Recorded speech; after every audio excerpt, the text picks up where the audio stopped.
Hello, mga kamaster, maraming salamat po sa lahat ng tumatangkilik ng Number 1 Supreme Warrior. Paki-follow and subscribe mga master para sa mga susunod pang mga kabanata. Number 1 Supreme Warrior. Kabanata 2061. Mga 100 yarda ang layo nila sa atin. Hindi naman magtatagal bago sila makarating sa amin. Kailangan na naming pumunta ngayon pero hindi kami pwedeng tumakbo ng baliw.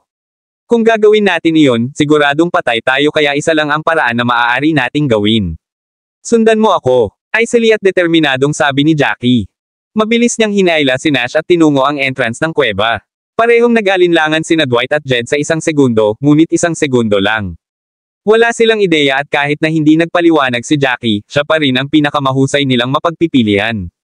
Nagpalitan sila ng isang tingin at mabilis na Ainal Alliance si Albion at sinundan si Jackie palabas. Ang pasukan ng kuweba ay nakaharap sa timog at sa kanan. Kung gusto nilang tumakas, dapat silang magtungo sa hilaga o silangan, ngunit hindi, pinili ni Jackie na pumunta sa timog. Bukod dito, ang landas na kanilang tinatahak ay napakalayo. Sa paghusga sa mga makakapal na damo sa paligid, maging ang mga halimaw at halimaw ay hindi madalas pumunta doon. Ang kanilang landas ay naging mas malayo hanggang sa isang hindi nalalamang patong ng pinong ambon ang lumitaw sa kanilang paligid. Noon, dumilim na ang mukha ni Dwight at Jed pero walang bakas na tumigil si Jackie. Sa wakas, hindi na napigilan ni Jed at tinanong siya, saan tayo pupunta? Bakit may ambon dito? 1 milya ang layo, ang lalaking nakamaskara at ang kanyang grupo ay sumusunod sa kanila sa sobrang bilis. Hindi siya natatakot na mawala ang mga ito, hindi kapag kasama niya ang Cyclops K9. Ang Corpse Pavilion ay hindi nagligtas ng mga gastusin para sa kanilang gagawin at ang lalaking nakamaskara ay hindi hahayaang may makagambala sa kanilang mga plano. Lalo na ang Thousand Lives Disciples na nakalayo sa kanya noon. Bukod pa rito, siya ang magiging katatawanan ng bayan kung may balitang siya, isang spring solidifying level fighter, ay hindi man lang makakalabas ng ilang huling yugto ng mga likas na level fighters. Sa makatuwid, dapat niyang patayin ang mga ito anuman ang mangyari. Lumingon sa kaliwat kanan ng isang pointy-chin Corpse Pavilion na disipulo saka biglang lumapit sa lalaking nakamaskara at sinabing, sa tingin ko may hindi tama. Mukhang papunta sila sa direksyon ng Cliff of Sorrow, sabi ng lalaking nakamaskara, tinapos ang pangungusap ng disipulong matulis ang baba. Masiglang tumango ang alagad na point-chin. Oo, ang Cliff of Sorrow. Naisip siguro nila na mas mabuting tumalon sila sa bangin kaysa magdusa sa ating mga kamay. Napangisi ang lalaking nakamaskara at umiling. Hindi sila mamamatay ng ganoon kadali. Matagal nang sinabi sa akin ni Master na sa ibaba ng Cliff of Sorrow ay hindi ang 10,000 bangin. Samantala, si Jackie at ang iba ay nakarating na sa isang napakakipot na landas. Ang mga halaman sa kanilang paligid ay naglaho at napalitan ng mga pangit na itim na bato na nagbabanta sa kanila na madapa anumang oras. Hindi sinagot ni Jackie ang naunang tanong ni Jed at tahimik na naglakad. Makalipas ang 10 minuto o higit pa, napakakapal ng ambon sa kanilang paligid na 5 yarda na lang ang nakikita nila sa unahan nila. Napahinto si Jackie sa paglalakad at mabilis na naabutan ni Jed at ng dalawa pa. Isa pang 10 yarda o higit pa at makakarating na tayo sa Cliff of Sorrow, sabi ni Jackie. Nag-iba ang ekspresyon ng lahat ng marinig iyon. Ano? Bakit mo kami dinala dito? Hindi mo naman hihilingin na tumalon kami, di ba? Ano ang pagkakaiba niyan sa pagpatay sa kanila? Kabanata 2062. Ang mukha ni Dwight ay naging pangit ngunit hindi siya umimik, nakatitig lang siya kay Jackie. Napabuntong hininga si Jackie at lumingon sa paligid para tingnan ang nababalot ng ambon. Ayon sa mapa, 10 yarda pa at mararating nila ang Cliff of Sorrow. Walang nakakaalam kung gaano kalalim ang bangin at pinangalanan ito dahil wala pang nakalabas na buhay sa sandaling tumalon sila sa bangin, na pinupuno ng matinding kalungkutan ang kanilang mga mahal sa buhay. Napag-usapan ko na ang lahat ng mapanganib na lugar bago pumunta sa Mount Beast kaya pamilyar na pamilyar ako sa Cliff of Sorrow. Isang bagay ang napagkasunduan ng lahat ng mga Class Eco at ng iba pang mga disipulo ay hindi ka mamamatay sa Cliff of Sorrow, dahan daw ang paliwanag ni Jackie. Napaawang ang labi ni Dwight, hindi niya napigil ang sabihin, hindi namin kailangan na sabihin mo sa amin iyon. Alam ng lahat na maaaring gamitin ng isang magsasaka ang kanyang tunay na enerhiya upang suportahan ang kanyang katawan habang nahuhulog sa bangin at ito ang magsisiguro sa kanyang kaligtasan. Ang dahilan kung bakit namamatay ang mga tao sa Cliff of Sorrow ay dahil sa sinaunang hanay. Tumango si Jackie. Iyon din ang naintindihan niya.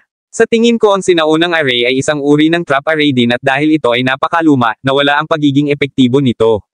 Tingnan mo ang ambon sa paligid mo, ito ang lahat ng enerhiyang inilabas pagkatapos masira ang sinaunang hanay. Lalong naguluhan si Jed, hindi niya maintindihan kung ano mismo ang gustong marating ni Jackie kaya medyo naging agresibo ang tono niya, ano ba talaga ang gusto mong sabihin? Diretso ka lang sa punto at tigilan mo na ako. Sinasabi mo bang tumalon tayo sa bangin para iligtas ang sarili natin? Umiling si Jackie at lumingon para tingnan ang lahat na may seryosong ekspresyon sa mukha. May kilala akong senior na nakapunta sa Cliff of Sorrow dati, at personal niyang naranasan ang ambon na bumabalot sa paligid.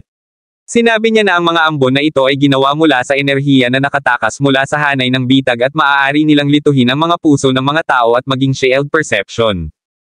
Ang dahilan kung bakit kita dinala dito ay para sa shield perception. Madaling maligaw dito pero sa sapat na oras ay makakabalik pa tayo kaya hindi na natin kailangan pang tumalon sa bangin. Sa wakas, napagtanto ni Dwight kung bakit sila dinala ni Jackie doon. Sa madaling salita, dinala mo kami dito para protektahan kami sa perception ng Cyclops K9 para hindi kami nito mahanap. Tumango si Jackie. Maswerte sila at hindi sila nakabunggo ng kahit na sino sa mga disipulo ng Corpse Pavilion dito, ito ay dahil kahit ang mga disipulo ng Corpse Pavilion ay alam na walang taong nasa tamang pag-iisip na pupunta doon. Ang isa ay walang halimaw o masiglang hayop na matatagpuan doon at ang pangalawang dahilan ay wala ring masiglang halaman. Tanging ang mga sawana sa mundo ang pumupunta rito dahil kailangan nila ng maraming pagsisikap para makaalis doon. Kaya naman hindi nagdalawang isip si Jackie na dalhin sila doon. Naging natural na hadlang ang puting ambon na bumabalot sa paligid. Magiging mahirap para sa mga Cyclops K9 na mahanap sila ngayon. Pupunta sana si Jackie dito, kahit ayaw ni Jed at ng iba pa. Pagkatapos ng lahat, ito ay talagang ang pinakaligtas na lugar sa bundok.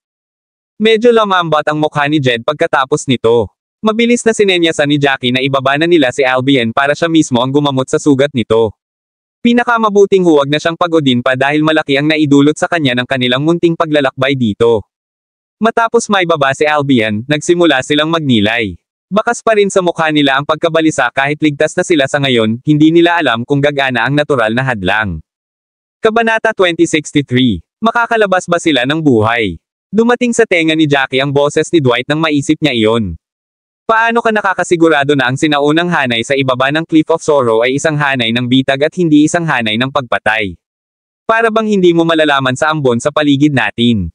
Iminulat ni Jackie ang kanyang mga mata at tumingin sa paligid kung saan-saan maliban sa kanya.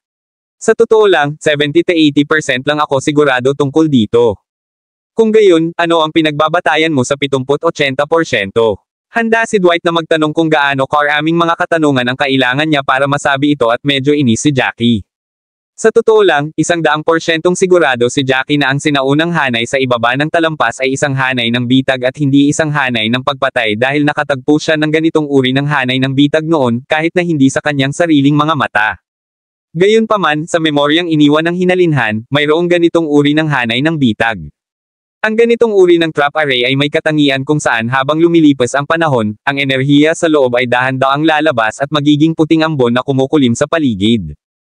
Ang mga nagkakalat na ambon na ito ay may tungkuling protektahan ang pangunawa at disorienting mga tao at ang puting ambon dito ay karaniwang may parehong function din. Dahil dito lamang, sigurado si Jackie na ang sinaunang hanay sa ibaba ng bangin ay isang hanay ng bitag. Kung hindi ako nagkakamali, ang array na ito ay tinatawag na 10 absolute trap array. Maaaring bitag ng array na ito ang isip, katawan, at espiritu ng isang tao. Maging ang ating mga banal na pandama ay magiging walang silbi laban dito. Ngunit ang talagang gusto kong malaman ay kung bakit lilito ang hanay na ito dito, malumanay na sabi ni Jackie. Napatulala si Dwight nang marinig niyang binanggit ni Jackie ang 10 absolute trap array. Hindi pa niya narinig ang tungkol dito. Hindi ito nakakagulat ngunit ang katotohanan na gumugol siya ng maraming oras sa pagbabasa tungkol sa mga sinaunang guho sa kanyang bakanteng oras at hindi kailanman nakatagpo ng 10 absolute trap array, para bang ang hanay ng bitag na ito ay hindi mula sa mundong ito. Tumingin muli si Jackie sa paligid niya at sa kanan, hindi dapat lumitaw ang 10 absolute trap array sa isang maliit na lugar tulad ng West Circe State. Pagkatapos ng lahat, ang pinakamakapangyarihang samahan ng clan ay nasa ika-4 na baitang lamang. Bagamat totoo silang makapangyarihang mga hayop sa kabundukan, hindi sila gumagamit ng mga arrays tulad nating mga tao. Pinag-isipan ito ni Dwight at sinabing, so sinasabi mo na ang mga martial artist na aksidenteng na-trap dito, ay namatay dahil hindi nila masira ang array o mahanap ang mata ng array. Tumango si Jackie. Kahit na ang pangalan ng array ay tunog kahanga-hanga, hindi ito nagtataglay ng kakayahang pumatay. Ang mga hindi sinasadyang pumasok sa hanay ay maaari lamang maghintay ng kamatayan kung wala silang sapat na kapangyarihan upang masira ang hanay. Tumindig ang balahibo ni Dwight nang maisipan niyang dito na ang huling sandali. Talagang mas masahol pa sa kamatayan ang tadhana. Mas gugustuhin pa niyang patayin ng kung sino-sino kaysa maghintay araw-araw na angkinan siya ng kamatayan. Kahit na iniisip lamang ang kawalan ng pag-asa ay kinilabutan sila. Hindi ako makapaniwala na nasa mood pa rin kayong dalawa na pag-usapan ang lahat ng ito sa ilalim ng mga kalagayan natin. Hindi ka ba nag-aalala na hindi tayo kayang protektahan ng ambon mula sa kanila? Napapunta na sila dito habang nagsasalita tayo. Nag-aalalang tanong ni Jed. Kabanata 2064. Walang imik na sinulyapan ni Dwight si Jed. Kahit na masunurin tayong maghintay dito, mapipigilan ba nito ang paghahanap nila sa atin? Sinusubukan ni Jed ang lahat ng posibleng paraan sa panahon ng krisis at hindi nag-iisip ng tama. Gusto niyang manggulo kapag nakita niyang nag-chit-chat ang mga tao. Napatigil agad si Jed sa sinabi ni Dwight. Hiyang-hiya si Jed kaya namula ang mukha at leeg niya ng pulang-pulang ngunit hindi niya nagawang pabulaanan si Dwight.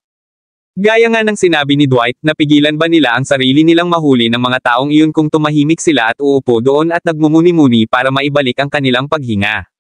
Sa katunayan, ang kanilang kasalukuyang sitwasyon ay katulad ng pag-iwan ng kanilang buhay sa mga kamay ng mga Diyos. Ginawa nila ang lahat ng kanilang makakaya at kung hindi pa rin sila makatakas sa katotohanang sila ay nahuli, ito ay nagpatunay na sila ay nakatakdang mamatay. Lumingon si Dwight at tumingin kay Jackie, na kanina pa kalmado. Hindi ko ine-expect na magiging ganoon kakalmado kapag nasa initial stage ka pa lang ng innate level. Hindi ka ba natatakot na madamay tayo? Ito ang gustong itanong ni Dwight pagkalabas nila ng kuweba. Ang mga Cyclops K9 ay may malakas na kapangyarihan sa pangangaso ngunit gaano man sila kalakas, nangangailangan sila ng mga bagay na naiwan ng kanilang mga target para hanapin ang mga taong ito. Ang lalaking nakamaskara ay may punit-punit na damit ng kanilang nakatatandang kapatid at nangangahulugan ito na sila ay tinutumbok. Ang dalawa sa kanila ay hinding-hindi maiwan ang kanilang nakatatanda at makatakas ng mag-isa at kailangan nilang mamatay ng magkasama anuman ang mangyari. Gayunpaman, hindi na kailangang tumakbo si Jackie para sa kanyang buhay kasama sila. Kung magkaiba sila ng paraan, magkakaroon ng mas magandang pagkakataon si Jackie na mabuhay. Gayunpaman, sa kalmadong ekspresyon ni Jackie, mukhang hindi niya naisip na iwan sila para iligtas ang sarili. Labis na naguluhan si Dwight sa kanyang mga kilos. Kung tutuusin, kung siya ang nasa posisyon ni Jackie, tiyak na dumistansya siya sa mga taong ito para maiwasan ang sarili niyang madamay. Sumulyap si Jackie kay Dwight at nanatiling kalmado habang nagsasalita. Mula sa kung paano kumikilos ang Corpse Pavilion, hindi ako magkakaroon ng mataas na posibilidad na mabuhay kahit na iwanan ko kayo at tumakbo patungo sa kabilang direksyon. Plano ng Corpse Pavilion na patayin ang lahat at sa palagay ko ay hindi ako mapalad. Si Jackie ay hindi nagsasabi ng totoo dahil siya mismo ay puno ng mga sikreto.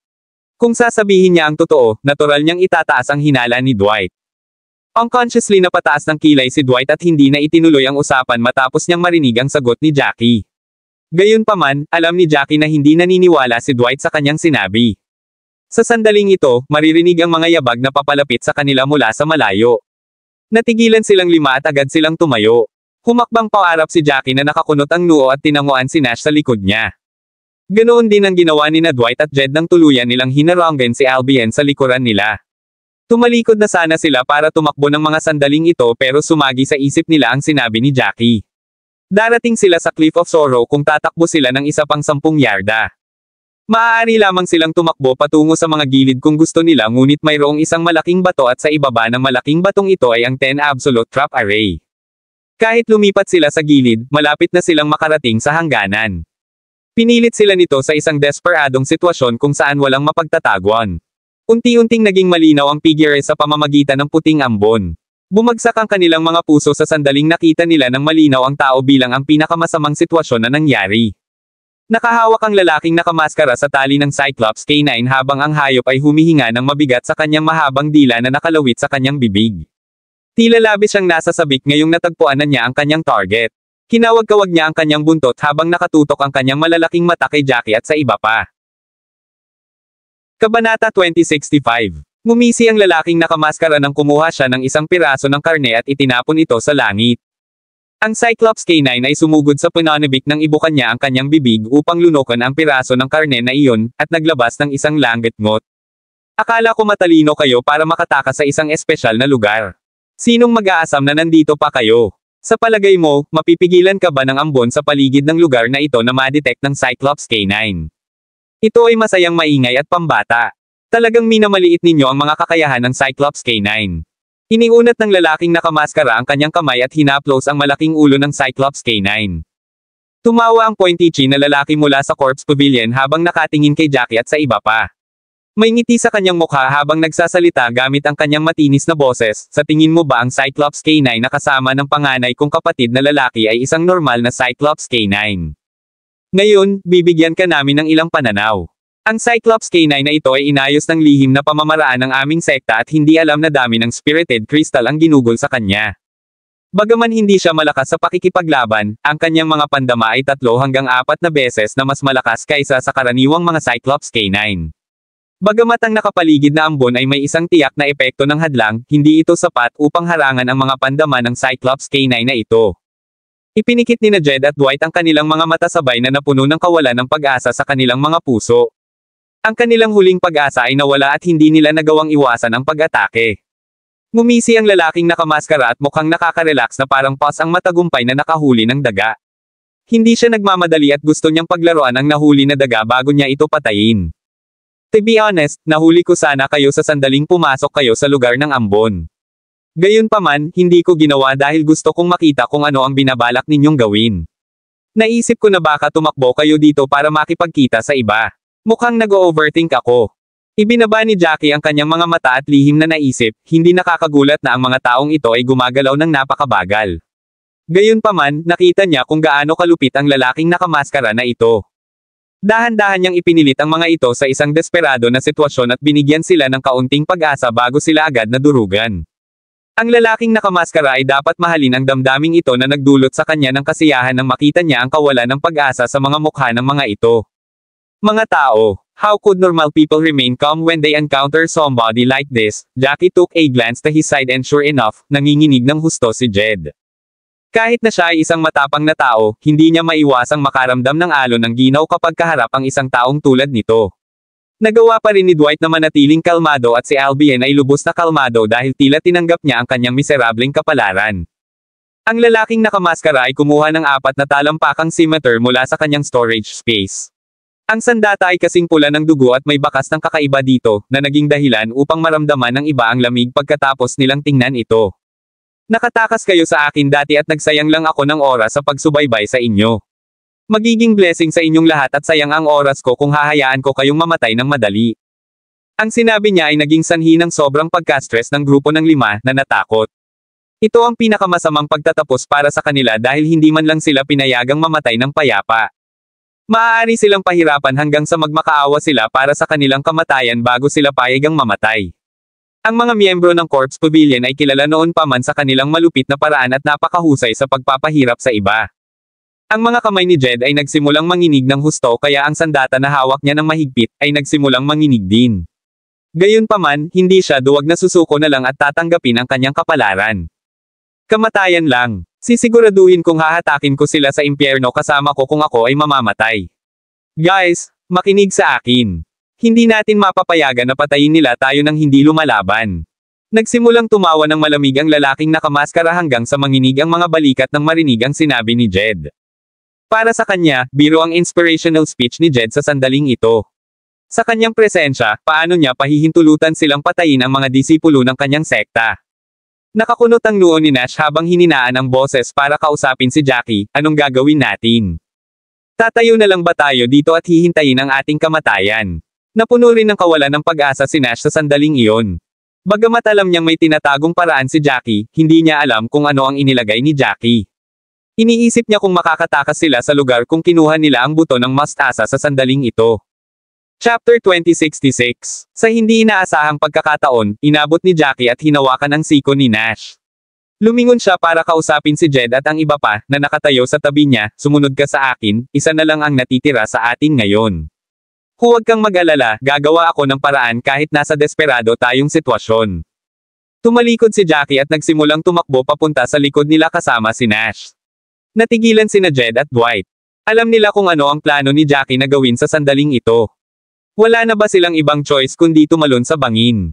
Anuman, alam ng taong ito na ang 10 Absolute Trap Array ay sinaunang, at kahit na ang mga dakilang master ay hindi makatakas sa kanila. Hindi ba siya mamamatay kung tumalon siya sa bangin? Maaaring kung paano si Jackie ang unang sumugod o kung ano ang sinabi ng lalaking nakamaskara tungkol sa pagpapahirap sa kanila, ngunit walang oras para sa kanila na mag-alinlangan. Huminga ng malalim si Dwight bago inabot at hinawakan sa magkabilang braso sina Jed at Albion. Sinundan nila si Jackie at sumugod papunta sa Cliff of Sorrow. Napataas ng kilay ang lalaking nakamaskara sa nakita. Itinaas niya ang kanyang kamay at pinatigil ang mga alagad ng Corpse Pavilion sa likuran niya, na sinubukang magmadali at pigilan ang grupo ng 5 sa pagtalon sa bangin. Hayaan silang tumalon, mamamatay sila sa paglipas ng panahon, at pahihirapan sila ng ganoong sakit hanggang sa sila ay mabaliw. Anong kawili-wiling pagtatapos? Ang grupo ng 5 ay 12 metro lamang ang layo mula sa bangin, at hindi nagtagal ay nakarating sila sa gilid ng bangin. Tumingin sa ibaba si Jackie at wala siyang nakita kundi ang puting ambon na bumabalot sa hangin. Nakatayo sila sa gilid ng bangin, at kamatayan lamang ang kanilang wakas kung hindi sila tumalon. Huminga ng malalim si Jackie at, hindi lumingon sa 3 sa likuran niya, tumalon pasulong kasama ang lahat ng mayroon siya habang nakahawak pa rin sa braso ng kanyang ama. Ang bilis ng kanilang plunge ay na-disorient si Jackie sa maikling panahon. Para maiwasan ang anumang biglaang pangyayari, agad niyang binuksan ang mustard seed at pinabalik si Nash sa masiglang barko. Makalipas ang 5 hanggang 6 na paghinga, mahinang nakita ni Jackie ang lupa sa ibaba sa gitna ng ambon. Ang nakapaligid na ulap ay naging mas manipis, na nagpapahintulot sa kanya na makakita ng mas malinaw. Bagamat tumalon siya sa bangin, suportado niya ang kanyang tunay na enerhiya at nakontrol niya ang bilis ng kanyang paglapag. Parang surreal ang lahat kay Jackie hanggang sa dumampi ang mga paa niya sa lupa. Sa sandaling ito, ang nakapaligid na ambon ay naging manipis na halos hindi na makita. Lumingon siya at pinagmasdan ang paligid. Isa itong bakanteng lambak, ngunit kahit na napapaligiran ito ng matataas na bundok, may labasan sa harap niya. Ang lugar kung saan siya nakatayo ay baog, ngunit ang labasan ay natatakpan ng damo at tila ito ay isang rejuvenated na lugar. Siya ay kumuha ng isa pang maingat na pagmamasid sa kanyang paligid at natuklasan na may ilang mga labasan. Siguradong nasa ilalim siya ng bangin, ngunit ito ay tila patag na lupain. Ang lambak ay kasing laki ng isang football field. Kung makikinig ng mabuti, maririnig nila ang ingay ng tubig na umaagos sa batis. Ito ay parang ibang mundo sa ilalim ng ambon. Narinig ang mga tunog ng isang bagay mula sa kanyang paligid, ngunit alam ni Jackie na iyon ay tunog ni Jed, Dwight, at Albion na tumatalon pababa mula sa bangin ng hindi lumingon. Ang 3 ay natigilan saglit, at ang kanilang nag-aalalang puso ay bahagyang lumuwag nang mapansin si Jackie na nakatayo sa kanilang harapan. Nagulat pa rin sila sa kanilang nakita. Iba ito sa inaasahan nila. Ang lugar na ito ay hindi natatakpan ng mga bitag, at walang makapal na ambon na humahadlang sa kanilang paningin. Nakakita sila ng malinaw, at nasa harapan nila ang labasan. Mayroon ding higit sa isang labasan, at tila magiging madali para sa kanila ang pagtakas. Kabanata 2067. Kailangan lang nilang magpatuloy pasulong. Isang hakbang pasulong si Jed at nakaramdam ng bahagyang pagtutol sa ilalim ng kanyang mga paa. Isang kaluskos ang muling narinig, at sabay silang lumingon sa pinanggalingan ng tunog. Lamang na nakita ang ilang hanay ng mga kalansay kung saan sila nakatayo. Malinaw na ang mga kalansay na ito ay naroon sa loob ng ilang taon, nakikita kung gaano maalikabok ang mga buto. Maging ang mga damit na isinuot ng mga kalansay na ito ay gumuho na parang confetti sa paglipas ng panahon. Ang mga labi ng kanilang mga damit ay naging mga piraso at nakakalat sa paligid ng mga kalansay na may kaunting haplos. Isang lamig ang bumalot sa kanilang mga katawan, at ang mga tingin nilang umaasa ay nawala. Si Jackie ay abala sa pagtingin sa paligid at hindi tumingin sa ilalim ng kanyang mga binti. Sa sandaling ito lamang lumipat ang kanyang tingin pababa sa lupa, kung saan higit sa isang balangkas ang lumitaw sa kanilang paligid. Ang lupa ay bahagyang mas malinis sa paligid ng lugar kung saan sila nakatayo, at sila ay napapalibutan ng mga kalansay ng parehong mga tao at halimaw na hayop. Ang mga butong ito ay nakakalat kung saan-saan habang tahimik nilang ikinwento ang kanilang kawalan ng pag-asa noong sila ay nabubuhay. Hindi napigilan ni Jed ang manginig at hindi namamalayang hinigpitin niya ang pagkakahawak sa kamay ng kanyang nakatatandang kapatid. Madilim na nagbago ang kanilang mga ekspresyon, at si Albion ang pumutol sa katahimikan, nasaan ang iyong ama? Nangangamba si Jackie na may mangyari sa kanyang ama sa pagbaba nila mula sa bangin, kaya naman itinago niya si Nash sa mustard seed para sa kanyang kaligtasan. Isang maikling pag-ubo, si Jackie ay nagbigay lamang ng malabong tugon, mayroon akong maliit na storage space na kayang tumanggap ng isang tao, ang mga nabubuhay na nilalang ay maaari ding makapasok sa espasyong iyon. Natatakot ako na baka may mapanganib na bagay habang bumababa kami sa bangin. Limitado ang kapangyarihan ng tatay ko, kaya inilagay ko siya sa storage space. Hindi siya nang ahas na banggitin na mayroon siyang malaking storage space sa kanya.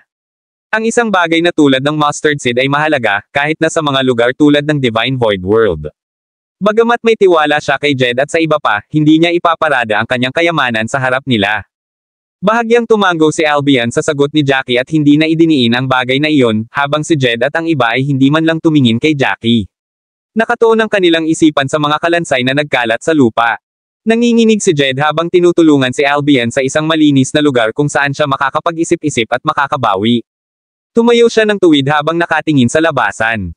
Iyon ay isang agwat sa pagitan ng dalawang bundok. Bagamat mukhang maliit at makitid ang agwat mula sa malayo, matutuklasan nila na sapat na ito para sa dalawang karwahe ng kabayo na dumaan kapag tiningnan nilang mabuti. Gusto kong pumunta at tingnan. Dapat makaalis na tayo sa lugar na ito. Halata na siya mismo ay hindi sigurado sa kanyang mga sinabi. Kung maaari silang umalis sa lugar na ito, bakit maraming mga kalansay na nakakalat dito? Walang sinabi sina Jackie at Dwight sa sandaling ito, habang si Jed ay tumayo ng tuwid at iniunat ang kanyang mga daliri bago ay exercise ang kanyang baywang. Inaakala ng mga hindi nakaintindi sa sitwasyon na naghahanda siya para sa ilang aktibidad sa palakasan.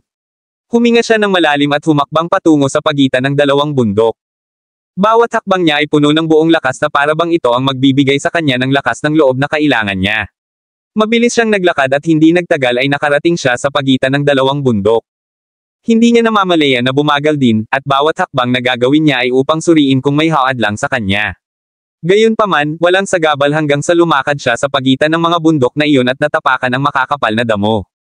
Bumaba ang bantay ni Jed nang mapansing walang humahadlang sa kanila. Dapat itong labasan, at sa wakas ay makakaalis na sila sa lugar na ito. Tuwang-tuwang lumingon si Jed, nanlalaki ang mga mata habang kumaway sa tatlong nakatayo sa kabilang dulo. Wala dito. Makakaalis na tayo sa lugar na ito. Hintayin mo ako dito. Dadaan ako at maghahanap para sa mga posibleng panganib. Babalik ako kaagad. Humakbang siya pasulong pagkatapos. Ang agwat sa pagitan ng dalawang bundok ay humigit kumulang 10 metro lamang, at pagkatapos niyang lumabas sa puwang, dapat na may iba pa kapag lumiko siya sa kaliwa. Kabanata 2068. Nagkatinginan sina Jackie at Dwight nang lumiko si Jed sa kaliwa pagkatapos niyang lumagpas sa gap. Walang mga tunog na ginawa hanggang sa mawala ang kanyang figure sa kanyang paningin, at natuwa si Dwight dito. Siyempre, hindi siya ganoon ka-relax, dahil maraming kalansay sa lupa. Si Jackie naman ay tahimik lang na nakatingin sa kung saan umalis si Jed na pasibo ang ekspresyon.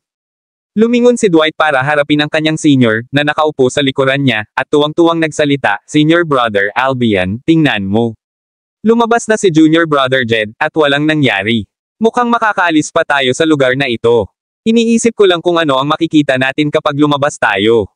Noon lang, isang pamilyar na boses na may bahid ng kawalan ng pag-asa ang dumating mula sa likuran nila, bakit ako bumalik dito? Agad silang napalingon, at nasa likuran nila si Jed, nakatayo sa pagitan ng dalawang bundok. Ang lambak na ito ay may kabuoang 4 na puwang na nagpapahintulot sa kanila na umalis sa lugar. Nasa harap nila ang pinakamalaking gap, at may isa pa sa likod nila. Nakita nila si Jed na papalabas sa puwang sa harap nila, pero bigla na lang, nasa likuran nila. Habol ang hininga ni Dwight. "Bakit ka nandito? Bakit ka napunta sa likod namin?" Desperado na ipinaliwanag ni Jed, "Ang agwat sa harap namin ay hindi isang tuwid na linya, at kinailangan kong kumaliwa. Lumipat pa kanan ang gap, kaya lumiko ako sa kanan, at narito ako ngayon." Namutla ang mukha ni Dwight na parang may nagplaster ng semento sa kanya nang marinig niya ito. Parang hindi siya makapaniwala habang humahakbang pasulong. Oo nga, muli siyang lumitaw mula sa puwang sa likuran nila ng ilang paghinga pagkatapos niyang mawala sa harap ng iba. Nangangahulugan ito na ang mga puwang sa harap at likod ay konektado. Paikot-ikot silang naglalakad at nasa iisang lugar pa rin sila. Parehong talo sina Jed at Dwight sa nakakabigo nitong paghahayag. Kahit na ang mga kalansay ay halos lahat ng dako dito at hindi nila pinansin ang katotohanan na mayroong isang hanay ng bitag dito, pinilit nilang subukan kapag nakakita sila ng pag-asa. Sa huli, walang kabuluhan ang lahat at hindi pa rin sila makaalis sa lugar na ito. Kung may labasan, bakit maraming katawan sa lupa? Ang mga kalansay na ito ay karaniwang naghatid ng kanilang kwento kung paano sila, masyadong, nagtangkang tumakas taon na ang nakalilipas. Inunat ni Jackie ang kanyang kamay at pinigilan si Jed, na gustong sumubok muli, ganito ang 10 absolute trap array. Bagamat may nakikita kang exit sa harap mo, isa itong mapanlikhang hanay. Kahit na lumakad ka pasulong, may mga paggalaw ng ron sa pagliko, at inilipat ka sa isa pang pasukan sa tabi ng espasyo. Hindi ka makakaalis sa lugar na ito kahit ilang beses kang maglakad sa lugar na ito. Ang mga salita ni Jackie ay lubos na nakapanghihina ng loob. Nagpalitan ng tingin sina Jed at Dwight, at pareho silang bumagsak sa lupa na parang mga lobo. Naririnig nila ang tubig ng ilog na umaagos gamit ang kanilang sariling mga tainga, at ang labasan ay nasa harapan lamang nila, ngunit hindi sila makaalis. Tila naisip ni Jackie na parang hindi sila desperado sa pag-alis habang idinagdag niya, ang 10 absolute trap array ay pumipigil sa amin na lumipad. Imposible pang ang makalabas tayo sa lugar na ito kung saan tayo nagmula. Ang sinabi agad ni Jackie ay naging sanhi ng pagyayelo ng paligid. Si Jed at Dwight ay nalilito habang nakaupo sa lupa, ganap na nawala ng salita. Bagamat walang sinabi si Albion, ramdam pa rin nila ang kanyang kawalan ng pag-asa sa kanyang ekspresyon. Tumangala si Jed at sinulyapan si Jackie. Hindi mahalaga kung tumalon kami pababa o hindi, mamatay na sana kami. Ikaw, gayunpaman, ay tila naging mapagpasyahan ng magpasyak ang tumalon dito. Kabanata 2069. Naririnig ni Jackie ang sama ng loob sa mga sinabi ni Jed. Gayunpaman, alam ni Jed sa kanyang puso na hindi niya masisisi si Jackie sa anumang bagay, hindi niya sila pinilit na tumalon pababa sa Cliff of Sorrow. Bagamat sila ay mamamatay sa kabila, sila ay pahihirapan hanggang sa kanilang kamatayan kung hindi sila tumalon. Ang pagtalon sa Cliff of Sorrow at paghihintay sa kanilang kamatayan dito ay higit na mas mabuti kaysa pahirapan ng lalaking nakamaskara doon. Hindi sila mamamatay sa kahihiyan, hindi bababasa, sa kabila ng kung gaano kahirap ang mamatay. Hindi sila pinansin ni Jackie at nakahanap ng malinis na lugar para magnilay at magpagaling. Patuloy siyang nagsasagawa ng mga selyo gamit ang kanyang mga kamay habang ang mga hibla ng tunay na enerhiya ay naglalakbay sa pagitan ng dulo ng kanyang mga daliri. Pagkatapos, tumuro siya sa harap, at ang isang hibla ng kanyang tunay na enerhiya ay tumama sa hangin. Biglang nagmulat ng mata si Jackie at tumitig sa harapan, nakasimangot. Ito ang posisyon kung saan napunta ang kanyang tunay na enerhiya, ngunit walang nangyari. Kung mayroon man, ginawa lang ni Jackie ang kanyang sarili na kakaiba. Walang magawang nagkatinginan sina Dwight at Jed. Nagtaas sila ng kilay at walang ideya kung ano ang plano ni Jackie. Hindi pinansin ni Jackie ang dalawa at muling nagpadala ng isang hibla ng totoong enerhiya. Katulad ng dati, walang nangyari. Tumayo si Jackie mula sa lupa, nakadilat ang kanyang mga mata ng makailang hakbang pasulong at sumuntok sa hangin gamit ang kanyang tunay na lakas. Nagpatuloy siya sa mga suntok sa hangin habang naglalakad. Sa pagkakataong ito, mukhang baliw na si Jackie, para kay Jed at ang natitira ay nataranta. Bahagyang tinakpe ni Jed ang kanyang bibig at lumingon kay Dwight, bumulong sa kanyang tainga, nawala na ba ang lalaking iyon? Baliw! Anong ginagawa niya? Patuloy siyang sumusuntok sa hangin, may balak ba siyang magpasabog ng hangin? Sa tingin ba niya makakalabas tayo kung gagawin niya iyon? Umiling si Dwight at walang magawa, para kanino ba talaga ang mga tanong na iyon? Kung ano man iyon, hindi ko akalain na ang binatang ito ay isang halimaw. Tila mas kalmado siya kaysa sa amin noong nahaharap kami sa napakaraming mapanganib na insidente noon. Paano siya nabaliw ng ganoon kabilis? Nagkibit balikat si Jed. Malamang facade niya iyon. He acts like he don't care about anything, pero baka nabaliw na siya sa loob. Si Jackie naman ay nakatutok lang sa kanyang mga suntok at hindi pinansin ang mga sinabi at titig ng iba. Hindi niya pinansin ang iniisip ng mga ito, kahit mukhang baliw siya sa mga sandaling ito. Tumingin siya sa unahan kung saan niya itinutok ang kanyang mga suntok. Ang kanyang mga suntok ay napuno ng kanyang tunay na enerhiya, at lohikal na pagsasalita, ang tunay na enerhiya ay hindi magdudulot ng epekto kapag ito ay tumama sa hangin, at mawawala lamang pagkatapos. Tanging ang pinakamalakas na master ang makakabasag ng espasyo sa pamamagitan ng suntok. Gayunpaman, napakahina ni Jackie na walang epekto ang kanyang mga suntok nang lumapag sa ere. Gayunpaman, hindi binalak ni Jackie na sirain ang espasyo gamit ang kanyang tunay na lakas. Sa halip, gusto niyang makita kung paano kumalat ang totoong enerhiya sa kalawakan. Sa normal na mga pangyayari, hanggat ang kanyang tunay na enerhiya ay hindi sapat na malakas upang basagin ang espasyo, ang tunay na enerhiya sa kanyang mga suntok ay mawawala sa kawalan tulad ng isang patak ng tubig sa dagat. Gayunpaman, sa tuwing dumarating ang tunay na enerhiya sa kalawakan kasunod ng kanyang mga suntok, sila ay parang mga patak ng tubig na nakasabit sa hangin bago mabilis na bumababa, na nagiging sanhi ng patuloy na pag-indayog ng maliliit na alon. Nanlaki ang mga mata ni Jackie nang mapansin niya ang maliliit na alon ng ang tunay na enerhiya ay naasimilasyon sa kalawakan. Ang dahilan kung bakit ginawa ito ni Jackie ay simple, ito ay kung paano niresolba ng sinaunang dakilang master ang sinaunang array ay sa mga alaalang naiwan niya. Baka nag-alala masyado si Nash kay Jackie, kaya lumabas na siya. Mustard seed matapos matiyak ni Jackie ang kaligtasan ng kanyang paligid. Hindi napigilan ni Jackie si Nash dahil alam ni Jed at ng iba pa ang pagkakaroon ni Nash. Kabanata 2070. Naramdaman lamang ni Jed at ng iba pa ang mga alon ng pabago-bago na nakapalibot kay Jackie. Biglang sumulpot sa kanila si Nash na nawala, na ikinagulat ni Jed at ng kanyang kumpanya. Sa kanyang hitsura, seryosong tinitigan ni Nash si Jackie, hindi tinitigan ang lahat ng tao sa lugar. Ang mga kilos ni Jackie ay maaaring nagmukhang nawalan siya ng malay, ngunit alam ni Nash na malamang na natutunan ng kanyang anak kung paano lutisin ang sinaunang hanay. Hininaan niya ang boses at nagsalita sa tainga ni Jackie, nakahanap ka na ba ng paraan para maresolba ang issue? Lumingon si Jackie at sinulyapan ang kanyang ama, wala siyang tinatago kay Nash. Oo, meron ako. Ang dakilang master ay minsan ding nakulong sa 10 absolute trap array. Sa wakas ay nakahinga ng maluwag si Nash nang marinig ang siguradong sagot ni Jackie. Hindi niya napigil ang tapikin si Jackie ng malakas sa kanyang mga balikat. Anak, hindi mo ba nasabi sa iyong ama ang iyong mga plano bago gumawa ng isang bagay? Halos lumundag ang puso ko sa aking lalamunan nang tumalon ka mula sa bangin ngayon, alam mo ba iyon? Kurba ang mga labi ni Jackie sa isang walang magawang ngiti. Hindi siya natatakot na pahirapan hanggang mamatay, at hindi siya tumalon dahil doon. Base sa sitwasyon, hahanapin sana siya ng corpse pavilion kahit wala si Jed at ang iba pa para idamay siya kung nanatili siya sa labas. Pinili niyang tumalon sa 10 absolute trap array dahil may mahalagang alaala patungkol sa sinaunang hanay na ito sa mga alaala mula sa dakilang master. Ilang taon na ang nakalipas, ang dakilang master ay nakulong din sa 10 absolute trap array nang tuklasin niya ang lihim na lugar. Kahit na ang dakilang master na ito ay ilang beses na mas malakas kaysa kay Jackie, hindi niya masira ang sinaunang hanay sa pamamagitan ng puwersa at malulutas lamang ang sinaunang hanay sa ibang paraan. Ang paraan ni Jackie sa pagsuntok sa hangin ay katulad ng kung paano niresolba ng dakilang master ang sinaunang hanay noon. Hininaan ni Nash ang kanyang boses at tinanong si Jackie, kaya mo bang lutisin ang sinaunang hanay sa pamamagitan ng paghampas sa hangin? Sa tingin mo ba kaya mong basagin ang 10 absolute trap array na ganito? Umiling si Jackie at ipinaliwanag, hindi ko ginawa ito para masira ang sinaunang hanay sa pamamagitan ng puwersa. Sa lakas ko ngayon, hindi ko na kaya. Ginawa ko iyon upang obserbahan kung paano nagkakalat ang tunay na enerhiya sa kalawakan. Ama, tingnan mo ito. With that, Jackie swing his fist forward, and Nash widened his eyes to study what happened. Labi sa kanyang pagkabigla, nakita ni Nash kung paano nagpadala ang tunay na enerhiya ng mga alon sa kalawakan na parang isang bato na itinapon sa tubig bago ito mawala. Nagulat siya nang itinuro niya kung saan sumuntok si Jackie sa hangin. Ito ay tulad ng mga alon sa tubig kapag ang isang bato ay inihagis.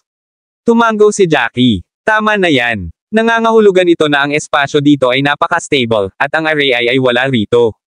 Tuwang-tuwa si Nash sa sinabi ni Jackie. So hinahanap mo talaga ang array I. Ang bawat malaking array ay darating na may array I, na siyang ubod ng array.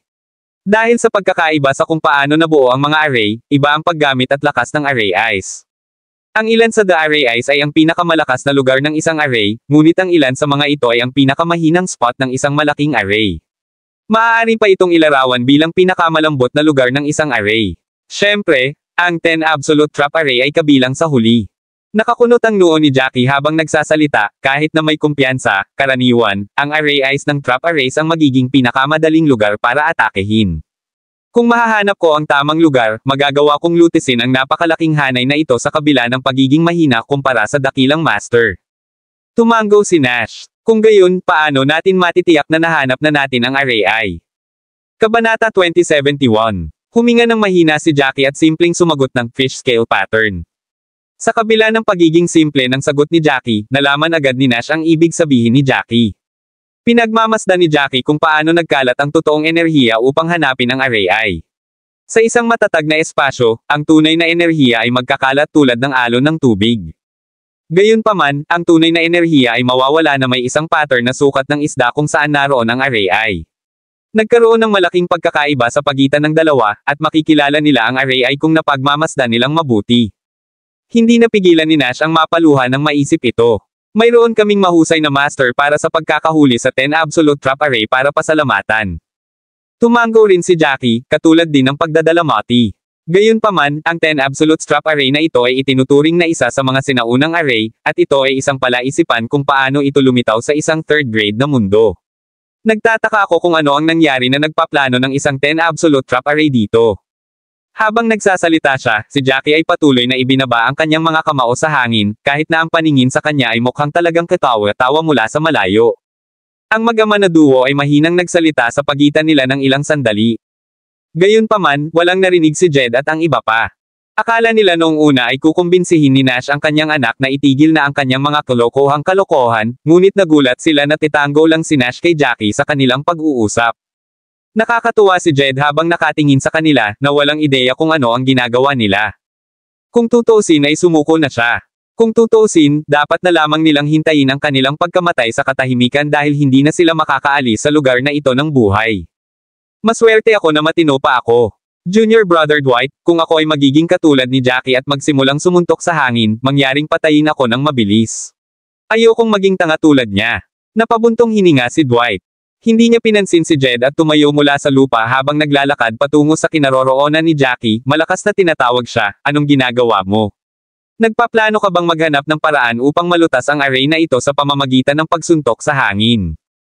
Habang nagsasalita siya, gayunpaman, natagpuan niya ang kanyang sarili na nakatapak sa mga sirang buto, at ang tunog ng pagbitak ng mga buto ay naging dahilan ng paglubog ng puso ni Dwight. Hindi niya namamalayan na tumingin sa ibaba at nakatulala sa kanyang nakita. Senior Brother Jed, halika na dali.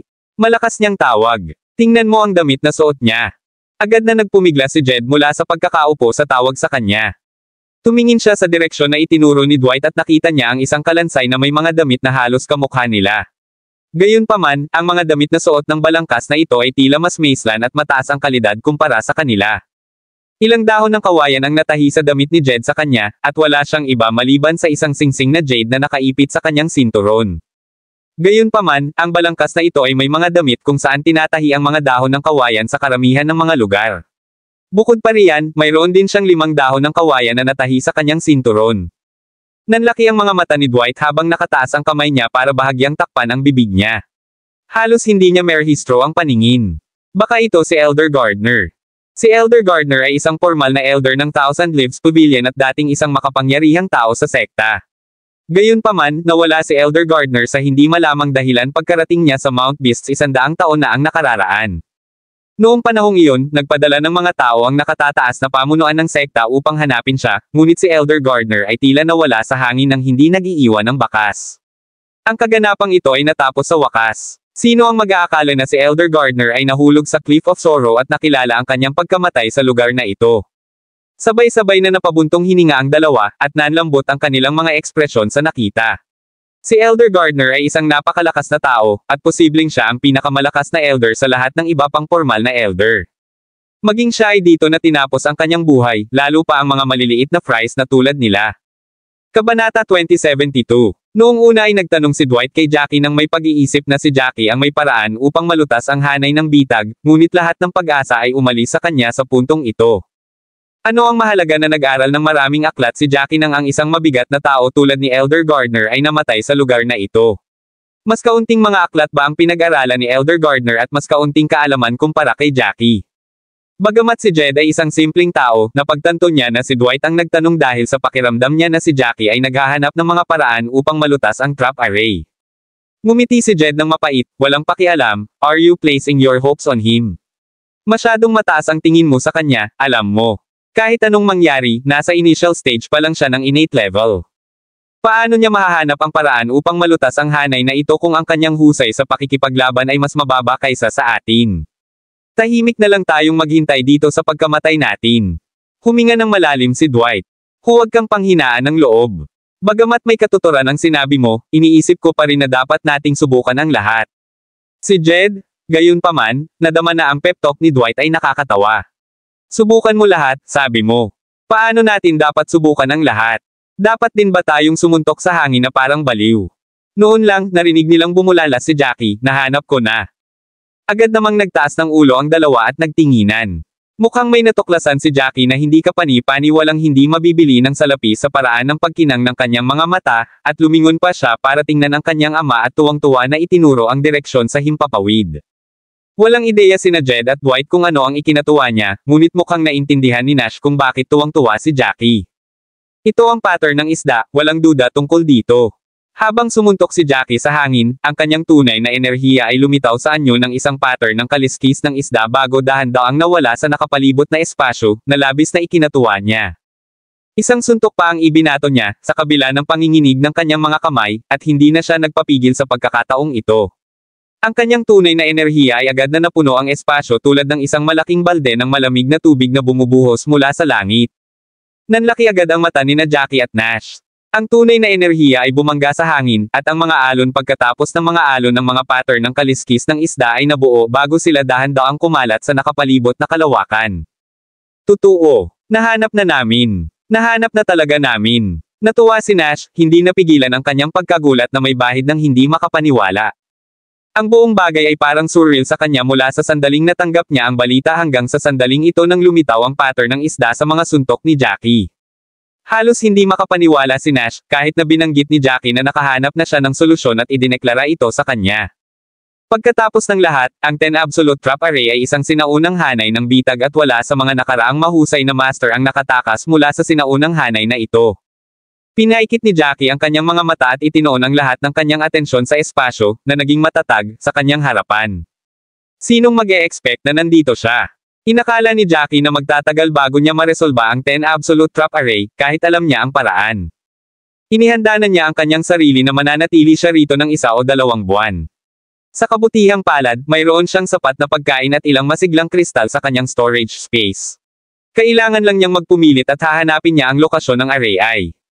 Yan ang mga iniisip niya kanina. Sa hindi inaasahang pagkakataon, nakita niya ang lugar na napakabilis. Ano ang nahanap ninyo? Nagmamadaling pumunta si Jed sa gilid ni Jackie at nagtatakang tumingin sa mag-ama. Kakaiba lang ang tingin sa kanya ng dalawang ito, kahit anong sabihin o gawin. Bahagyang bumantong hininga si Jackie bago siya lumingon kay Jed at Dwight. Nakahanap ako ng paraan upang malutas ang hanay ng bitag na ito. Kabanata 2073. Bahagyang nakataas ang kilay ni Jed habang kitang-kita ang iritasyon sa kanyang mga mata. Siya subconsciously scoffed bilang ang kanyang unang pagkalito na wala. Iniangat niya ang ulo niya at sinulyapan si Dwight na nasa gilid niya. Nakita niyang parang natigilan si Dwight pero wala siyang sinabi dahil maganda ang ugali nito. Iniunat ni Jed ang kanyang braso at itinuro ang kanyang likuran, kung saan ang mga buto ay nakakalat sa lupa, na nagpapatunay na isang nakakatakot na tanawin. Alam mo ba kung ano ang natuklasan natin ngayon? Umiling si Jackie. Itinoon niya ang lahat ng atensyon niya sa paghahanap sa array at hindi niya pinansin ang natuklasan nilang dalawa. Pinag-cross ni Jed ang kanyang mga braso sa kanyang dibdib at mahinang umiling. Nakahanap kami ng isang formal na elder mula sa aming Thousand Leaves Pavilion na nawala ng higit sa 100 taon.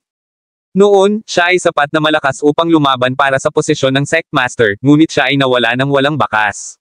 Sinong mag-aakala na dito siya nahulog? Tumango si Jackie at biglang sumimangot. Wala siyang ideya kung bakit biglang iibahin ni Jed ang topic nila sa pag-uusap tungkol sa formal nilang matanda. Napansin ni Jed ang pagiging clueless ni Jackie, bahagyang nanunuya sa kanyang ekspresyon habang naka-plaster sa kanyang mukha ang kawalan ng kakayahan. May bahid pa nga siya ng simpatiya sa tono ng boses niya habang nagsasalita, sinasabi ko lang paano ka nakahanap ng paraan para malutas ang gulo noong namatay ang formal nating elder dahil sa pagkakakulong dito. Si Jackie ay nasa unang yugto pa lamang ng likas na antas at naging alagad ng Dul Sovereign Pavilion. Nagkaroon ng malaking pagkakaiba sa pagitan ng mga sekta sa ikatlo at ika-4 na baitang.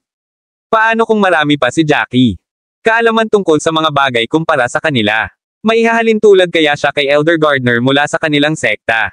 Ang isang malakas na tao na may magandang kinabukasan ang sumalubong sa kanyang pagkamatay sa lugar na ito. Umiling si Dwight at iniunat ang kamay para kurutin ang balikat ni Jed, senyales na huwag siyang magsalita ng marahas. Kung tutuusin, kailangan pa nilang mamuhay ng mapayapa sa natitirang bahagi ng kanilang mga araw. Bagamat maaari silang mamatay dito, ayaw niyang mahirapan ang kanilang relasyon. Siyempre, prangka na tao si Jed at naramdaman niyang nakakatawa at kakaiba ang mga kinikilos ni Jackie. Sabi ni Dwight, alam kong napaka-confident mo at gusto mo talagang tumakas sa lugar na ito, pero kailangan kong ipaalala sa iyo. Minsan, mas lalala ang ating mga kabiguan habang lumalaki ang ating pag-asa. Hindi ka dapat mag-overthink hanggang sa makaranas ka ng mental breakdown. Naging tapat si Dwight sa paghikayat at pag-aliw kay Jackie. Ang nasa sabik na ekspresyon ni Jackie ay natural na kitang-kita sa kanyang mga tingin, at ito ay tunay na mukhang natagpuan niya ang paraan upang malutas ang trap array. Ito ay, sa kasamaang palad, imposible, at si Jackie ay malapit ng mabaigo. Malubha para sa isang tao ang ganoong epekto, at maaaring mawala sa isip si Jackie dahil dito. Pagkatapos ay nagtanong si Jed, na hindi nagdalawang isip, ano ang plano mong gawin sa pamamagitan ng pagsuntok sa hangin? Sinusuntok mo ba ang alinmang espasyo na nakita mong mahina at payat? Kung tutuusin, may sense ang ipinaliwanag ni Jed. Bahagyang tumango si Jackie sa tanong niya, hindi nagpapaliwanag sa sarili. Kung tutuusin, mahirap na itong pigilan kapag nagsimula na siyang magpaliwanag ng mga bagay na kasangkot dito ang kanyang sikreto. Ang ilang mga lihim ay sinadya upang itago sa ilalim ng lock at susi. Kung may napansin ang iba, maaaring mapunta siya sa isang mapanganib na sitwasyon. Hindi na itago ni Jed ang kanyang ngiti nang makita niyang medyo confident na tumango si Jackie. Tinanggap na ni Jed ang kanyang kapalaran. Maaari lamang siyang umupo dito at maghintay para sa hindi maiiwasang kamatayan, hindi naman siya makakaalis. Ibinaon niya ang kanyang panloob na alitan, kaya naman naaliw siya sa inasal ni Jackie. Kabanata 2074. Hindi pa ako nakakita ng isang taong walang muwang na tulad mo sa loob ng maraming taon.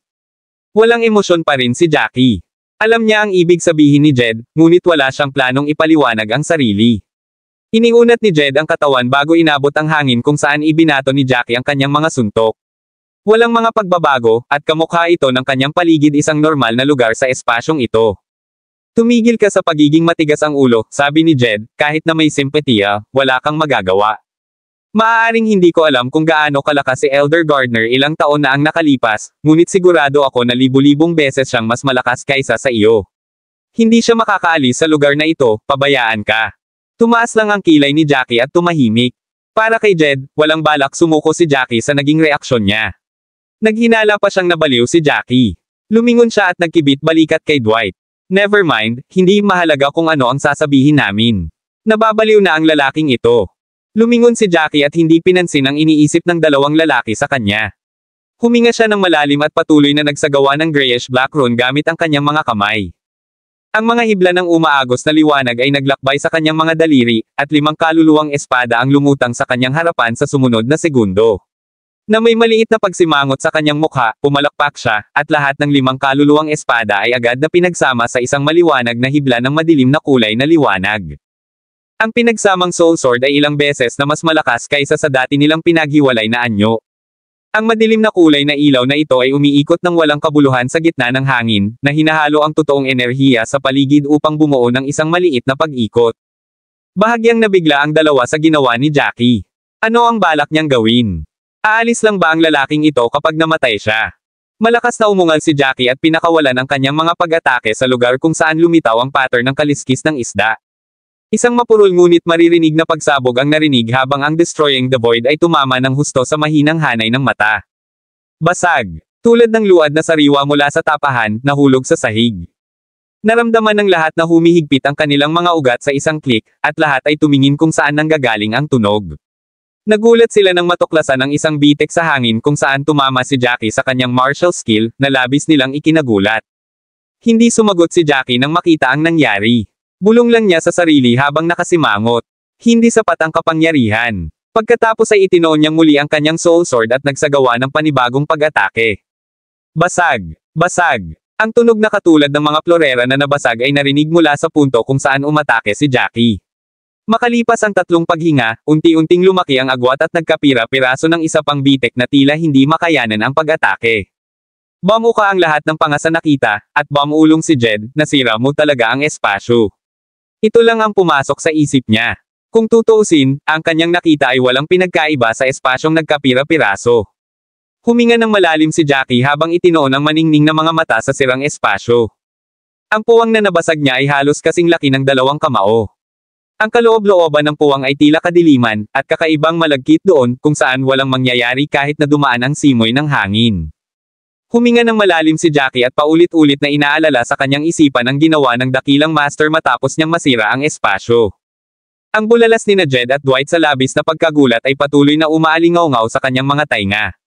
Paano mo nagawa iyon? Nasira mo ang espasyo. Imposible. Ang sino mang may kakayahang masira ang espasyo ay isang ganap na master.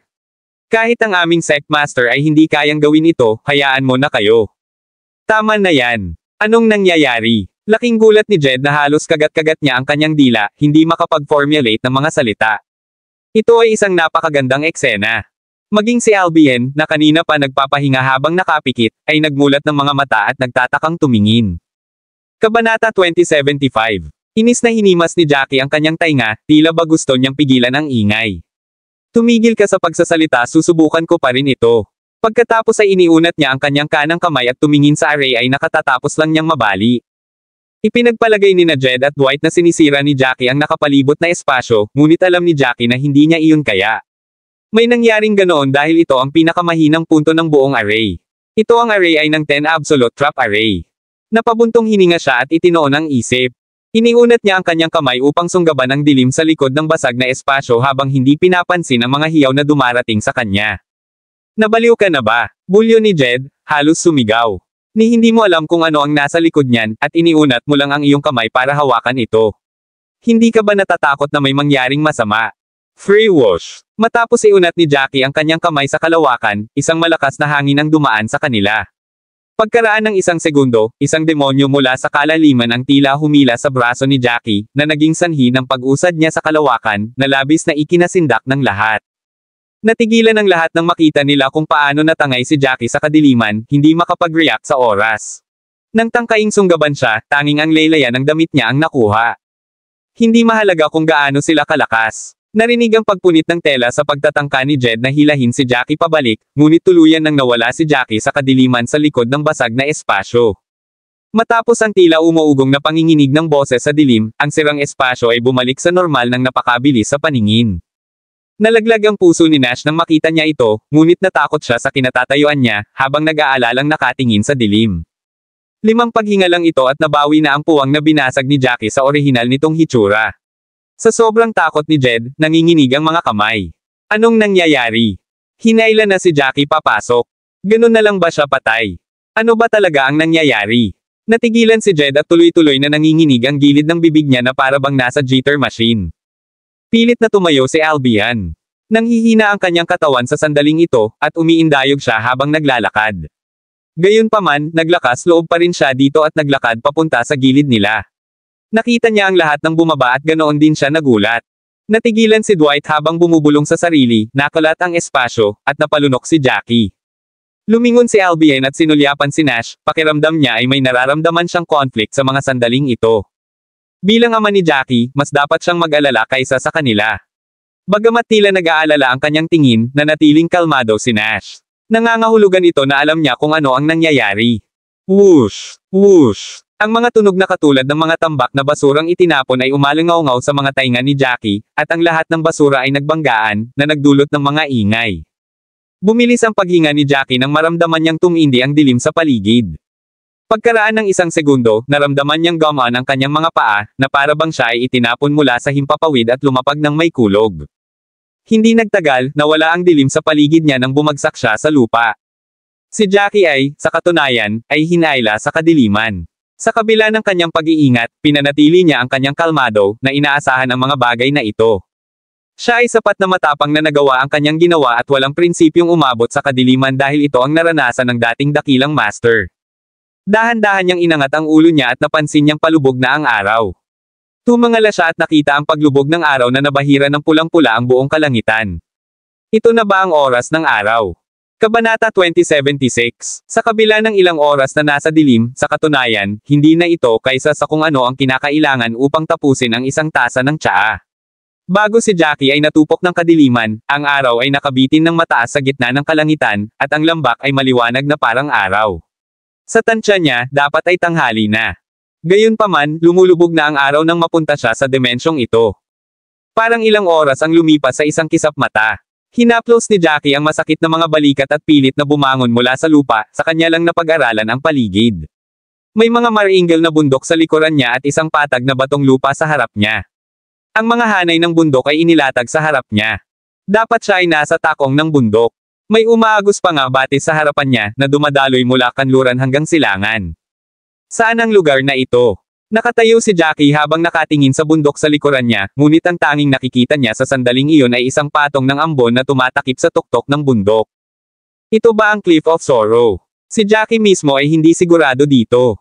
Alam niyang nahulog siya sa 10 absolute trap array pagkatapos tumalon sa Cliff of Sorrow. Sa kalaunan, nagawa niyang makatakas mula sa array ay nitong mismong trap array. Gayunpaman, wala siyang ideya kung nasaan siya sa sandaling ito. Nagtataka si Jackie na naglakad paatras ng ilang hakbang bago narinig ang malakas na kalabog, at napaatras si Jackie ng ilang hakbang. Maaliwalas ang espasyo sa harapan niya, ngunit parang may force field sa lugar. Siya. Alam kaagad na kahit na ang transparent na espasyo sa likod niya ay parang wala, ito ay nasa saklaw ng 10 Great Array. Gayunpaman, ang espasyo ay tinakpan ng isang ilusyon at mukhang wala sa espasyong iyon. Walang makakalampas sa hadlang na ito o makakaligtas sa mga tao sa kabila nito. Anuman, si Jackie ay umalis sa hanay ng bitag, at ang kanyang paligid ay napakaligtas. May bahid ng panghihinayang sa kanya na iniwan niya ang kanyang ama. Gayunpaman, hindi niya iyon lubos na pinagsisihan, alam na ito ay isang mapanganib na lugar. Gayunpaman, magiging cold-blooded si Jackie kung talagang hindi niya papansinin ang natitirang tatlong sina Jed, Dwight, at Albion na nasa trap array pa rin. Walang ideya si Jackie kung makakaalis siya sa dimensyong ito. Siya kinuha ng ilang hakbang pasulong bago marinig ang isang bagay crunching sa ilalim ng kanyang mga paa, parang natapakan niya ang mga nahulog na sanga o dahon. Walang kamalay-malay na ibinaba ni Jackie ang kanyang ulo at napagtantong may natapakan siyang isa pang kalansay. Napakunot-noo si Jackie sa nakita at napaatras bago nag-squat para mas makita ang buto. Ang kalansay ay nakasuot ng berdeng damit, at batay sa hitsura nito, ang taong ito ay namatay maraming taon na ang nakalilipas. Bukod dito, ang lugar na ito ay nasa labas mismo ng 10 Absolute Trap Array, na hindi direktang nagpapatunay na ang lugar na ito ay isang airtight area. Kakaiba, ang berdeng damit sa balangkas na ito ay tila iba sa mga damit na isinuot ng iba pang namatay sa 10 Absolute Trap Array. Ang mga berdeng damit ay dapat nalante sa oras, dahil ito ay nakalantad sa mahabang panahon, ngunit ang mga damit sa partikular na balangkas na ito ay nagpakita ng iba. Maliwanag ang mga damit na parang kahapon lang isinuot. Iniunat ni Jackie ang isang kamay at hinawakan ang laylayan ng damit, pinahid ni Jackie ang tela at napansin niyang maganda ang kalidad ng mga damit. Bukod dito, ang panlabas na kamisete ay hindi gawa sa mga ordinaryong materyales, dahil maraming rune spell na hindi maintindihan ni Jackie ang nakaukit sa kamisete. Gayunpaman, maaaring ito ay isang mahusay na salamangka na pumipigil sa mga damit mula sa pagkasira ng apoy at tubig. Maaaring makatulong ang mga damit na labanan ang ilang mga pag-atake. Ang dahilan kung bakit nag-squat si Jackie upang pag-aralan ng mabuti ang mga buto ay hindi para sa mga damit ng namatay, ngunit para sa kanilang mga buto sa halip. Ang mga buto ay tila iba sa nakita niya sa nakaraan na natatakpan ng mga magic seal na may nakaukit na pulang anting-anting. Higit pa rito, natukoy ni Jackie na ang mga ito ay hindi sinasadyang nakaukit sa namatay pagkatapos nilang pumasa. Sa halip, automatiko lamang silang lumitaw sa mga buto. Ang mga ordinaryong tao ay hindi makakamit ito, walang duda. Isang bagay na katulad ang inilarawan sa mga alaala na iniwan ng dakilang master para kay Jackie. Ang ilang mga eksperto na nagsasanay ng mga espesyal na pamamaraan ay automatikong magkakaroon ng mga rune seal na nakaukit sa kanilang mga buto, na maaaring mapahusay ang lakas ng pag-atake ng mga kasanayan sa militar ng isang tao at mapahusay pa ang kanilang pangunawa sa martial arts. Kabanata 2077. Nangangahulugan ito na ang namatay ay dapat na isang makapangyarihang eksperto bago siya mamatay. Siya ay hindi bababa sa antas ng isang mahusay na master mula sa isang first-grade world powerhouse, na labis sa pagkalito ni Jackie. Nagkaroon ng malubhang dibisyon batay sa pagmamarka sa pagitan ng mga mundo. Ang gayong mga dakilang Panginoon ay hindi maaaring lumitaw sa isang ikatlong baitang mundo dahil ang gayong kapangyarihan ay isisilang lamang sa mga unang baitang mundo. Kasama ang 10 Absolute Trap Array sa likod niya, hindi maiwasan ni Jackie na magtaka kung ano ang nangyari sa lugar na ito noong nakaraan. Ano ito? Ang mga kristal na kumikinang sa isang purplish red fluorescence na kulay ay nakakalat sa tabi ng balangkas. Mariing tumingin si Jackie White at napansin niyang mahigpit na nakakuyom ang kanang kamay ng bangkay na parang may hawak na mahigpit. Sa tabi ng kanang kamay ng katawan, dalawang purplish red fluorescent crystals ang nakakalat sa lupa. Kinuha ni Jackie White ang pinakamaliit na kristal at inilagay sa kanyang palad upang pagmasdan ito ng malapitan. Tumaas ang kanyang mga kilay habang hindi niya namamalayan na umibig, hindi namalayan na tumaas ang kanyang boses, ito ba ang Shattered Soul Crystal? Marahil ay nagulat siya na muntik na siyang sumigaw. Ang Shattered Soul Crystals ay isa sa pinakamagandang kristal na bato dahil naglalaman ang mga ito ng napakalaking lakas ng kaluluwa. Ito ang isa sa pinakabihirang at pinaka-exotic na kayamanan kahit na sa Divine Void World.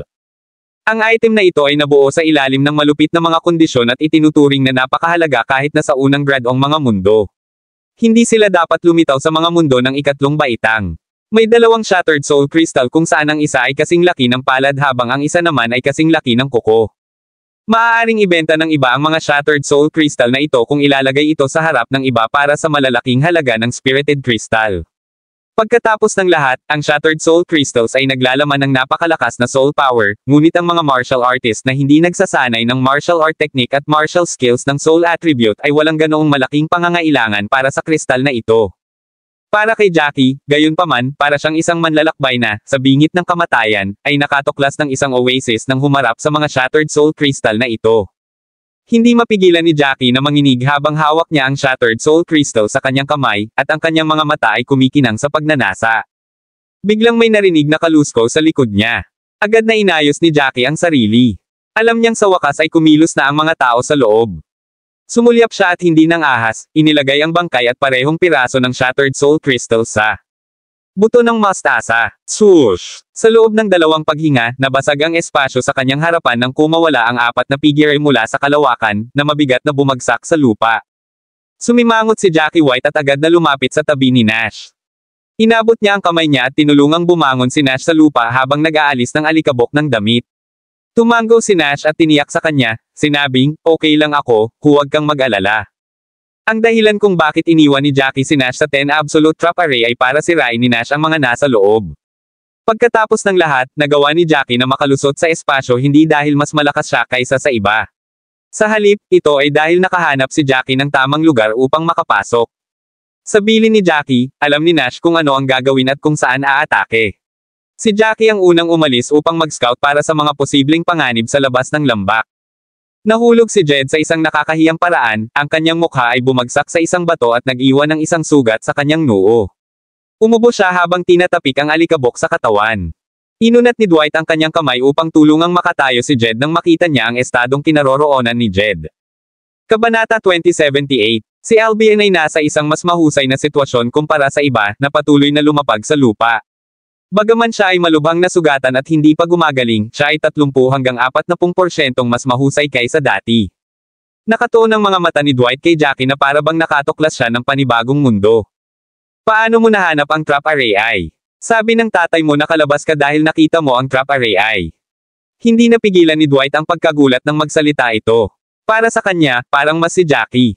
May kakayahan kaysa dati. Tinapik ni Jed ang alikabok sa kanyang damit at napabulalas, tunay na nakahanap ka ng paraan upang masira ang hanay ng bitag.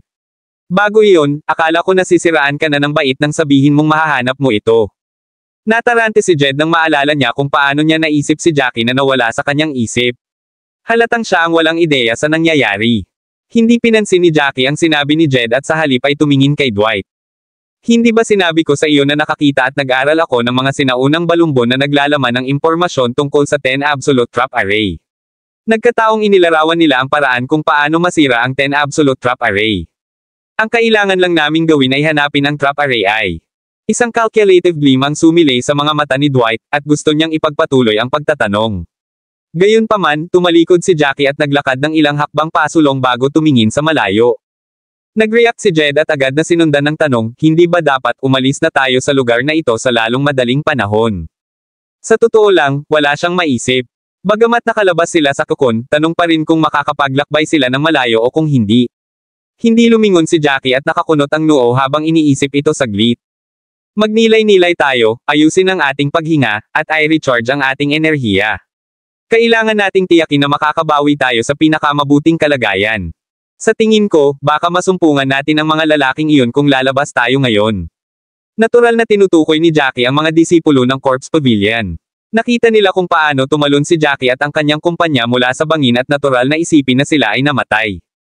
Mula sa kung gaano walang laman ang kanilang paligid, maaari nilang hulaan na walang pupunta dito sa ilalim ng normal na mga pangyayari. Ligtas na manatili sa lugar na ito ng ilang panahon. Itinaas ni Jackie ang kanyang ulo upang tingnan ang papalubog na araw at ang dilim na gumagapang sa tuktok ng mga puno. Inabot niya at itinuro ang natitirang pulang kulay sa abot tanaw. "Tingnan mo." Napatingin ang iba sa direksyon na itinuro ni Jackie at pinanood ang paglubog ng araw. "Ano? Anong problema?" Nagtatakang tanong ni Jed.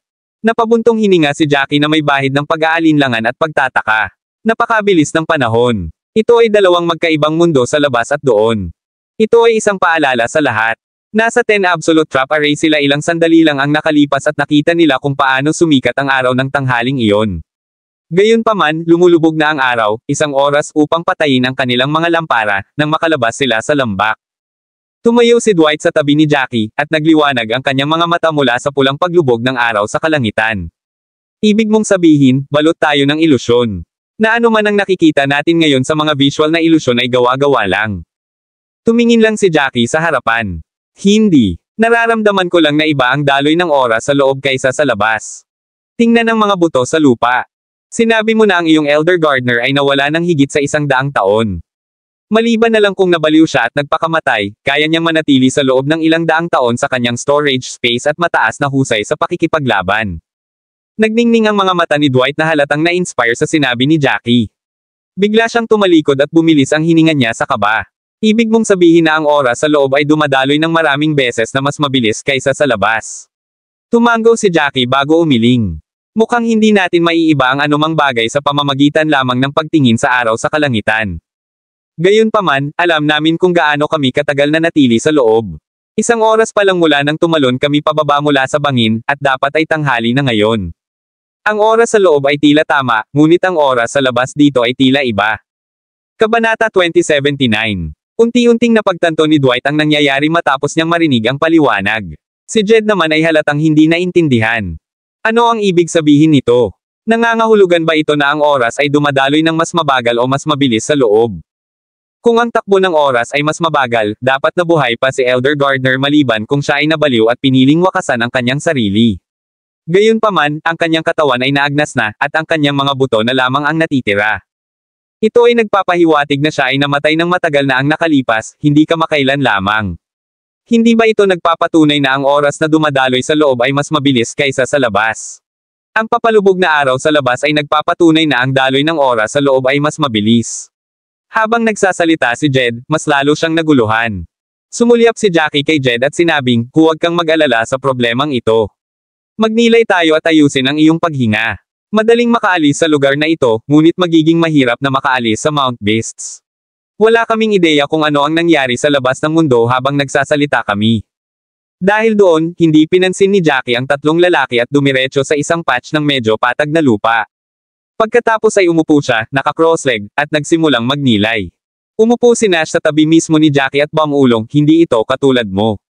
Ilang araw mo ba balak magnilay dito? Nabanggit ni Jackie na kailangan nilang ayusin ang kanilang mga sarili para maging nasa pinakamagandang kondisyon. Kung hindi maintindihan ng isa si Jackie, ang sinabi niya ay maituturing na isang makatwirang hakbang. Gayunpaman, batay sa pangunawa ni Nash kay Jackie, nasa pinakamabuting kalagayan na si Jackie. Ayon sa kanyang nakagawiyang ugali, si Jackie ay hindi mapagbiro at hindi manligaw. At least, dapat ay ginalugad niya ang outside world. Napakunot ang gilid ng bibig ni Jackie habang walang magawa. Ang aking ama ang higit na nakakakilala sa akin. Bigla niyang hininaan ang kanyang boses at nagsalita, halos hindi marinig, paki-cover for me and notify me if something's wrong. May gusto akong absorb. Ang Shattered Soul Crystal ay naglalaman ng isang malaking halaga ng purong kapangyarihan ng kaluluwa at isang malaking kayamanan para sa isang taong nagsasanay ng katangian ng kaluluwa. Ito ay hindi makatwiran upang masira at sumipsip ng mga kristal sa ilalim ng gayong mga kalagayan, ngunit si Jackie ay naubusan ng mga pagpipilian at handang kumuha ng mga panganib. Sino ang nakakaalam kung ano ang kakaharapin nila pagkatapos nilang umalis sa lugar na ito?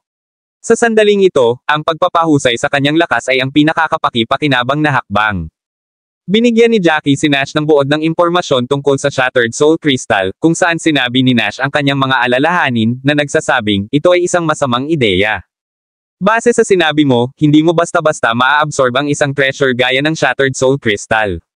Hindi ka ba natatakot na ang kapangyarihan ay magpapasabog sa iyo? Mayroong 10,000 mahahalagang kayamanan sa buong lupain, ngunit hindi ito nangangahulugan na ang lahat ay maaaring makalusot sa kanilang kaharian at maging pinakamakapangyarihang master pagkatapos makuha ang mga bagay na iyon. Ang bawat martial artist ay may limitasyon sa kanilang pagpapaubaya para sa gayong mga tagumpay.